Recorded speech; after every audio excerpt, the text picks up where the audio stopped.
जहाँसम्म हाम्रो बरेल ग्राउन्डको क्रिस्चियन बरेल ग्राउन्डको कुरा आउँछ, यी पूर्वाधारहरू इभन बरेल ग्राउन्ड पनि अब हामीले हेऱ्यौँ भने छोगेलको टाइममा 50 डेसिमल माथि चाँदबारीमा दिएको थियो। त्यस पश्चात यो बागथाङ पनि छोगेलकै टाइममा 2 एकड दिएको। त्यो बादमा जब हाम्रो डेमोक्रेसी आयो, जब हामीहरू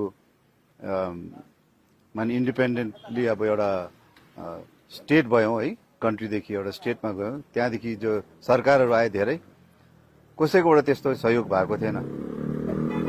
त यो सरकार आउनु बित्तिकै उहाँले अझै एउटा नयाँ बरेल ग्राउन्ड हाम्रो सम्माननीय मुख्यमन्त्री पी एस तामाङज्यूले नै स्वयं इनिसिएटिभ लिएर हामीलाई एउटा 2 एकरको बरेल ग्राउन्ड उहाँले हामीलाई दिनुभयो माथि चाँदबारीमा।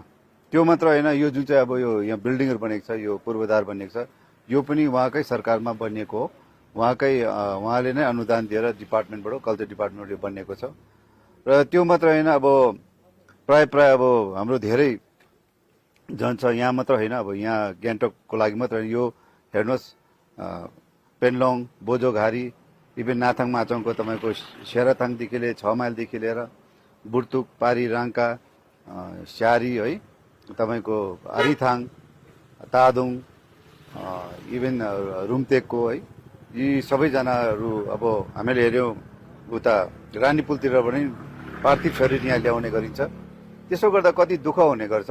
त यसमा पनि हाम्रो सामान्य मुख्यमन्त्रीज्यूले स्वयं सोचेर एउटा हर्स गाडी पनि उहाँले प्रदान गरिदिनु भयो। आज हामीले देख्यौँ यो हर्स गाडी हो, ताकि हाम्रो जुन चाहिँ जनले यसरी दुःख नपाओस्, जब पार्थिव शरीर बोक्नुपर्छ कुनै प्रकारको असुविधा नहोस् भनेर उहाँले यो उपहार दिनुभएको छ। र हामीहरू धन्यवाद दिनुपर्ने चाहिँ यही सरकार, विशेष हाम्रो सम्माननीय मुख्यमन्त्री पी एस तामाङज्यूलाई धन्यवाद दिनुपर्छ।